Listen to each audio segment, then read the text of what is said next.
60 రోజుల్లో మీతో ఇంగ్లీష్ అద్భుతంగా మాట్లాడిస్తాం. వెంటనే కాల్ చేసి జాయిన్ అవ్వండి. నమస్తే రమ్య. నమస్తే జయ. ఏదైనా మంచి స్టోరీ చెప్తారా? రాజయోగం కథ చెప్తాను. మనకి గొప్ప యోగాలు రాజయోగం ఉంది అలాంటివి మన జాతకాల్లో కనపడతాయి. గొప్ప యోగం పడుతుంది వీడికి అలాంటివి చెప్తారా? అదేదో పడుతుందని చూస్తారు చాలా మంది, దానికోసం ఏం ట్రై చేయరు. దాని మీదే కదమ్మా ఆ ఒకటి అడక్క కాదు. ఏమిటి సినిమా, ఒక సినిమా పేరు మర్చిపోయాను, రాజేంద్ర ప్రసాద్ గారిది ఒక సినిమా. అదేదో అంటే వచ్చే సంవత్సరం నేను రాజు అవుతానని అబ్బాయి ఏ ప్రయత్నం చేయకుండా ఉంటాడు. అవును. ఓ అమ్మాయిని పెళ్లి చేసేసుకుంటాడు రాజు అవుతానని. పెళ్లి చేసుకుంటే ఎప్పటికీ ఇది కాదు, ఏమి చెయ్యడు. చేయకపోతే ఎట్లా అవుతుంది? అదే కదా. ఏదో మర్చిపోయాను, రంభ అమ్మాయి యాక్ట్రెస్ ఫస్ట్ సినిమా అది నాకు గుర్తుంది. ఆ ఒకటి అడక్క. ఆ ఒకటి అడక్క ఏమిటో మరి పేరు గుర్తులేదే. కాదు రమ్మగారు. అయ్యో రామా, నేను చాలా సార్లు చూసా ఆ సినిమా. ఓకే, ఇంట్రెస్టింగ్ గా ఉంటుంది. అదొక చందమామ కథ బేస్డ్ గా వచ్చిన సినిమా ఏదయ్యా. అయితే ఇప్పుడు ప్రతి వాళ్ళకి జాతకంలో ఎవరో ఒకళ్ళు చిలక చూసి చెప్పుకున్నా నీకు యోగం ఉందంటారు. ఆ యోగాల కోసం ట్రై చేయరు. యోగం కోసం ట్రై చేసిన ఒక హీరో గురించి చెప్పుకుందాం మనం. తప్పకుండా. అయితే బాలాపిపురం అని ఒక రాజ్యం. ఆ రాజ్యాన్ని చుట్టుపక్కలంతా కొండలట. ఈ కొండల దగ్గర పచ్చిక బయళ్ళు అవి బాగా ఉండేవి. ఈ బయళ్ళకి చుట్టుపక్కలంతా చిన్న చిన్న గ్రామాలు ఉండేవి. ఒక గ్రామంలో, ఒక కొండ పక్కన ఉన్న గ్రామంలో కొమరయ్య అని ఒక కుర్రాడు ఉండేవాడు. వాడు భలే సాహసి, తోటరాముడు లాంటి వాడు అనమాట. వాడికి ఏదైనా చేసేస్తాడు. అయితే వాడికి గొడ్లు గాయటం, గొర్రెలు గాయటం పైన అప్పచెప్పేవాళ్ళు. ఆ గొడ్లని గొర్రెల్ని కాయటం కొండ మోపుల మీద కష్టం. ఏవో ఒకటి వచ్చి పడతాయి. వీడికి భయం లేదు, ఏదొచ్చినా భయపడ్డవాడు, తిరగబడతాడు. వీడికి అప్పచెప్పేవాళ్ళు.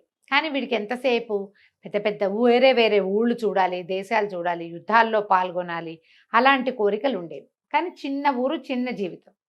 ఒకనాడు ఇట్లా గొడ్లని గొర్రెల్ని కాసుకుంటూ కొండ వైపుకి తీసుకెళ్ళి మధ్యాహ్నం కాసేపు పడుకున్నట్టు. పడుకుంటే వీడికి ఎట్లా కాలు వచ్చింది ఆ కొమరయ్యకి. వీడు కుర్రాడు, ఒక 25 ఏళ్ళు ఉంటాయి. కొండ ఎక్కినట్టు తను. ఆ కొండ ఎప్పుడు ఎక్కినవాడు కాదు. వాళ్ళు ఎవరు కొండలు ఎక్కరు, ఆ కొండ పాదాల దగ్గరే ఉంటారు. కొండలకి ఏం చేస్తాం అనుకుంటారు. గొడ్లను కూడా అంత పైకి పోనీరు, పైన ఏ ప్రమాదాలు ఉంటాయో అని. కొండ పాదాల దగ్గర ఉన్న చోటే పచ్చిక బయళ్ళు ఉంటాయి. తను కొండెక్కినట్టు. కొండెక్కితే ఒక పెద్ద సింహాసనం ఉంది.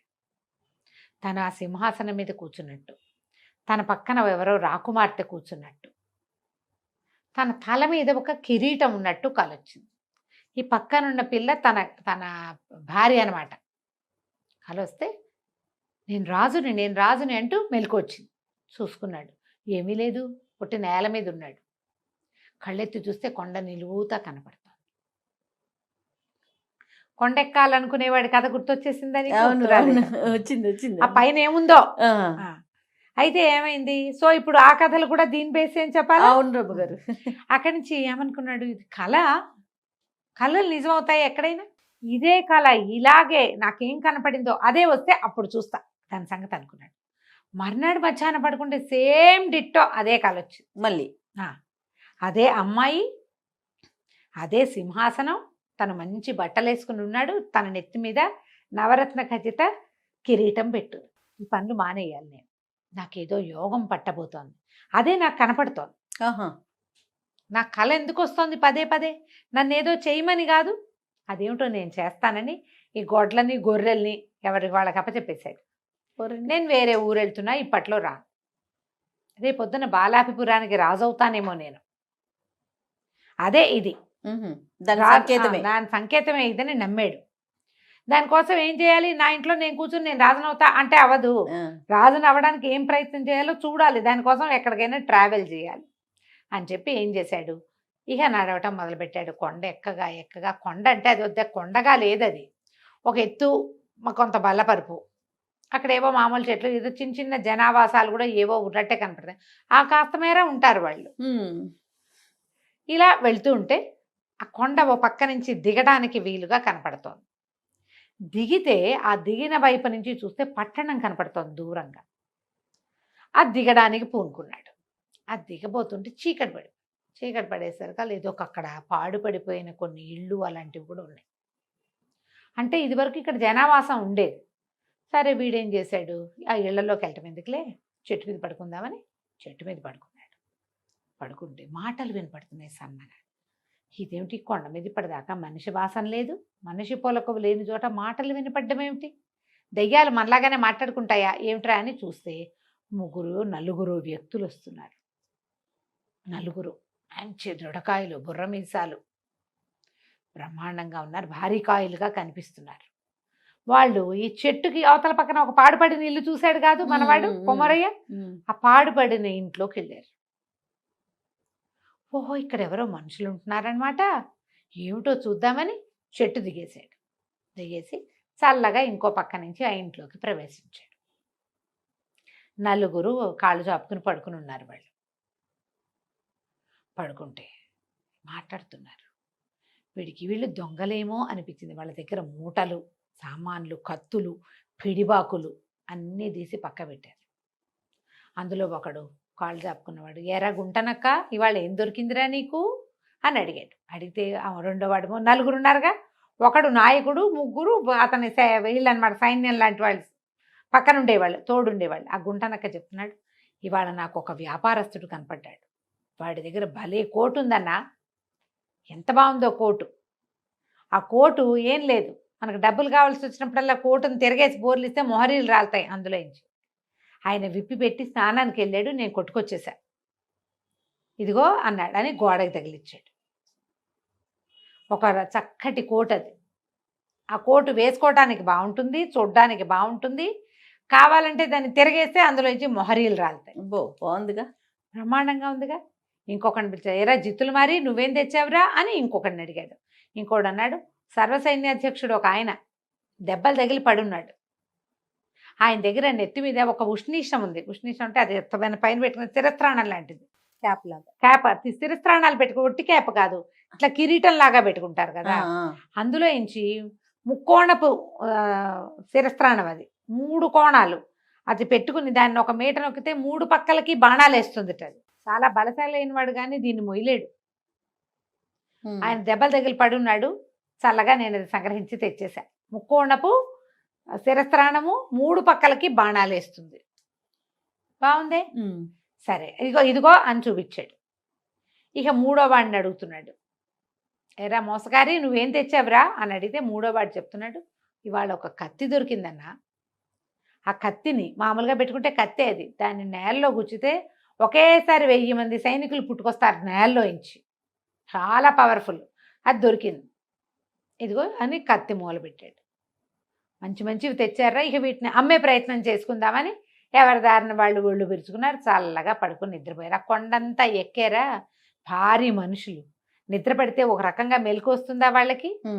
వీడేం చేశాడు, వీళ్ళు దొంగలు, 3 రకాల వస్తువులు తెచ్చారు, సామాన్యులు కాదు, వీటితో 3 ప్రత్యేక ఉపయోగాలు ఉన్నాయి. ఇవి ఒక రాజుకి ఉపయోగపడే విషయాలు. అవి రాజుకి డబ్బు అవసరం, సైన్యాల పోషణకి, ప్రజా పోషణకి.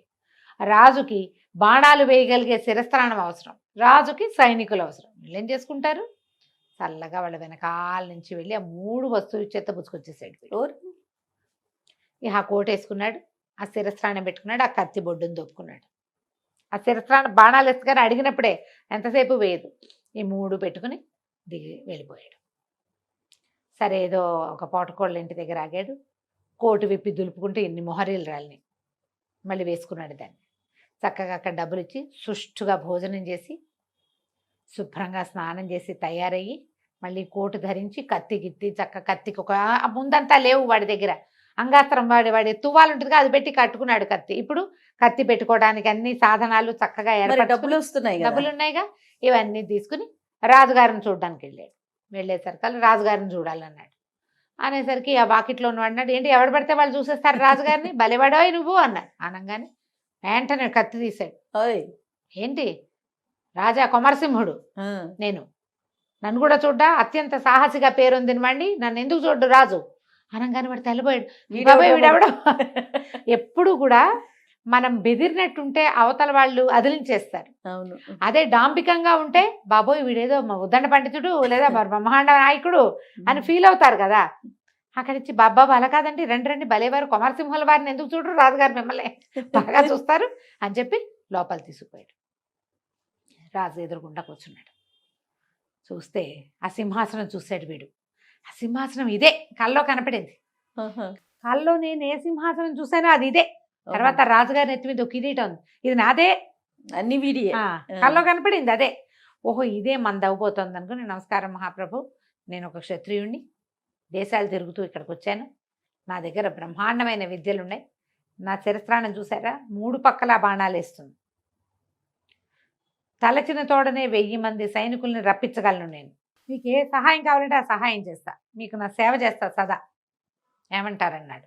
రాజుగారికి ఇప్పుడు సైనిక సహాయం అవసరమైన పరిస్థితిలో ఉన్నాడు. ఆయనకి పక్క రాజ్యమైన వల్లభాపురం రాజుగారు వీళ్ళ మీదకి దండెత్తి రాబోతున్నాడు. ఓకే.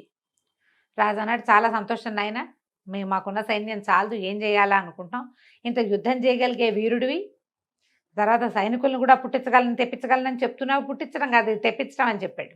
నీలాంటి వాడి తోడు చాలా అవసరం, నీకేం కావాలి చెప్పు, మీ అమ్మాయిని ఇచ్చి పెళ్లి చేయండి నాకు అని అడిగాడు. సరే, రాజుకు నవ్వొచ్చింది, వీడెవడో కుర్రాడు, వాడు వచ్చి అమ్మాయిని ఇచ్చి పెళ్లి చేయమంటే చేసేస్తామా, అలా చెయ్యం బాబు, మా మీదకి వచ్చిన ప్రమాదాన్ని తప్పించు ముందు, అప్పుడు అమ్మాయి పెళ్లి సంగతి ఆలోచిద్దామన్నాడు. సరేనని ఇతను ఏం చేశాడు, వల్లభాపురం సైన్యం ఏ పక్క నుంచి వస్తుందో తెలుసుకుని ఈ లోపల ఈ రాజుగారి దగ్గర హాయిగా రెస్ట్ తీసుకున్నాడు. 2 రోజులు వాళ్ళ దగ్గర తీసుకున్నాడు, వాళ్ళ దగ్గర నుంచి ఒక గుర్రం తీసుకున్నాడు. ఏ దిక్కుగా వల్లభాపురం రాజ్యాలు వస్తున్నాయో ఆ దిక్కుకి ఒక్కడే వెళ్ళాడు. వెళ్ళి తన కత్తిని నేలలో గుచ్చి 2 సార్లు గుచ్చి 2000 మంది సైనికుల్ని సృష్టించాడు. యుద్ధం అక్కడి నుంచి తన మీట నొక్కి తన ముక్కోణపు శిరస్త్రాణం నుంచి 3 పక్కలకి బాణాలేసి సాధ్యమైనంత చేయగలిగినంత యుద్ధం చేసి అవతల పారేశాడు. అంతే. వల్లభాపురం వాళ్ళు పరిగెత్తి పారిపోయారు. వీడేంటి ఉన్నట్టు నేల ఎన్నట్టు ఇంతమంది జనం వచ్చారు, ఒక్కడి మీదకి ఒక బాణం వేస్తే 3 పక్కల నుంచి 3 చంపేస్తున్నాడు వాడు. దాంతో వీడితోటి పనికిరాదని వాళ్ళు సంతకాయితం రాసి ఓ తెల్ల జెండా ఎగరేసి పారిపోయారు. మళ్ళీ రాము మీ దగ్గరికని. అయితే కప్పం కట్టించి, మీరు మా యుద్ధం చేయటానికి వచ్చారు, ఈ ఖర్చులన్నీ ఎవరిస్తారని వాళ్ళతో డబ్బులు కట్టించి ఆ డబ్బులన్నీ తన సైనికులతో మోయించుకొచ్చి రాజుగారి ఎదుటి పోసాడు. రాజు ఆశ్చర్యపోయాడు. ఆయన కొంతమంది చారులను పంపించి తెలుసుకున్నాడు, వల్లభాపురం వాళ్ళు జన్మలో రారు ఇంకా, పైగా వాడు ప్రచారం చేస్తాడు, వీడి దగ్గరికి వెళ్తే ఇక్కడ ఎవడో ఒకడు ఉన్నాడు బ్రహ్మాండ నాయకుడు, వీడు మామూలు వాడు కాదు, 3 పక్కల బాణాలు వేస్తాడు, ఇవన్నీ చెప్పుకుంటారు కదా, దాంతో ఇంకెవరు రారు. దాంతో రాజుగారు చాలా సంతోషించాడు. భలేవాడు నాయన, చాలా గొప్పవాడివి, మా అమ్మాయి నుంచి పెళ్లి చేస్తానని అమ్మాయిని రప్పిస్తే వీడు కల్లో చూసింది ఈ అమ్మాయిని. ఓహో ఇదే ఆ అమ్మాయిని సంతోషించాడు. రాజుగారు ఇంకా వీడి కులం లేదు గోత్రం లేదు, నేను క్షత్రియుడిని అన్నాడు, యుద్ధం చేస్తున్నాడు చాలు అంతే. అప్పటికి 11వ రోజున ముహూర్తం చూసి చక్కగా పెళ్లి చేసేశారు. తన కిరీటం తీసి అల్లుండి ఎత్తి మీద పెట్టాడు. వాడు కల్లో చూసిన సింహాసనము కిరీటము అమ్మాయి 3 కుదిరినాయి వాడికి. హాయిగా రాజ్యం చేసుకున్నాడు. ఆ రాజ్యానికి చుట్టుపక్కల ఎక్కడి నుంచి ఏ ప్రమాదము రాలా అతను ఉన్నంత కాలం. కాదు కంచికి మనం ఇంటికి ఇలా జరిగితే ఎంత బాగుంటుంది కాదు జయ. యోగం ఉందని చెప్తే దానికోసం ప్రయత్నం చేసి సక్సెస్ అయిన వాళ్ళు కోకొల్లలు ఉంటారు. ప్రయత్నశీలుడు ప్రయత్నం చేసి వీడు వచ్చాడు, కనీసం అంతే వెళ్ళాలిగా, మాకు యోగం ఉందని ఎప్పుడో వస్తుందని అదే వచ్చిద్దని అది వస్తుందని కూర్చోకూడదు. నువ్వు ఒక 4 అడుగులు ముందుకేస్తే అది 10 అడుగులు ముందుకేస్తుంది. ఏ అడుగు వేయకపోతే అది కూడా వేయదు. అదే కదా రమ్మగారు యోగం అంటే, మనం 4 అడుగులు వెయ్యాలి.